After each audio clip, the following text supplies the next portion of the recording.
on va aller voir ce qui vient à toi d'un point de vue sentimental. L'amour durable. Waouh.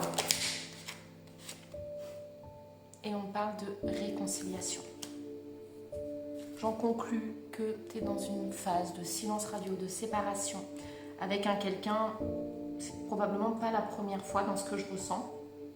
Et cette personne, l'amour est plus fort que tout. Vous tentez de vivre l'un sans l'autre. Et cette personne revient toujours.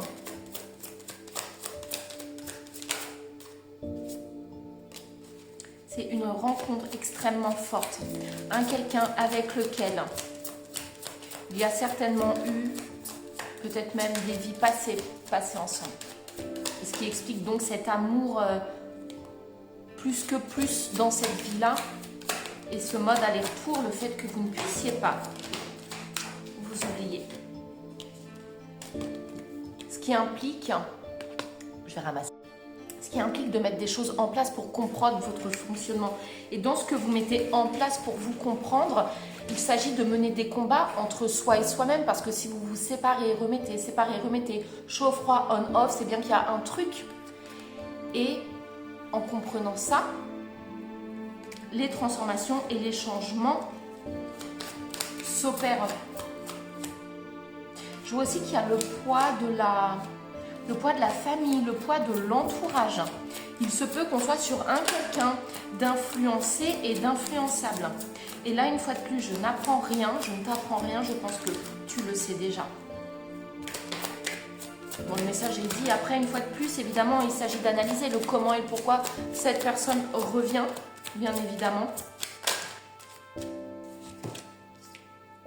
Si cette personne revient un peu comme une fleur sans te proposer quelque chose de concret, c'est pas forcément intéressant. Mais là, toi, aujourd'hui, tu es ancré, tu es positionné, tu as mis des choses en place, tu travailles sur toi pour comprendre ton fonctionnement et pour te réaligner. Et c'est véritablement ce qui est en train de se passer. Et tout à l'heure, je parlais de réconciliation et de potentielle séparation. Elle est là. Effectivement, vous êtes en séparation. Et cette personne va revenir. Prochainement, rapidement. Je serais curieuse de savoir dans les commentaires si ça t'évoque quelque chose et si c'est déjà arrivé. Ça se trouve, ça vient d'arriver. Évidemment, ça va te plonger dans le doute et dans la confusion. Je vais ramasser la carte. Mais ça va te permettre de sortir de l'ombre d'une certaine façon et d'avoir des réponses à des questionnements que tu as depuis un petit moment. Est-ce qu'on peut me dire pourquoi il revient ?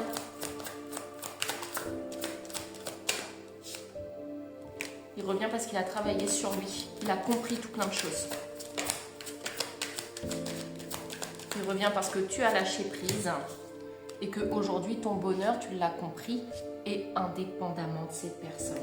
Et c'est pour ça que ça bouge. Et il revient donc avec de bonnes intentions.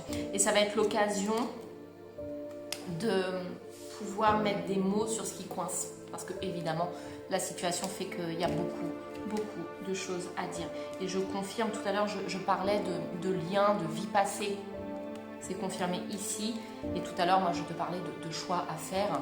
La carte du choix, elle est là. Et tout de suite derrière, on a les retombées positives.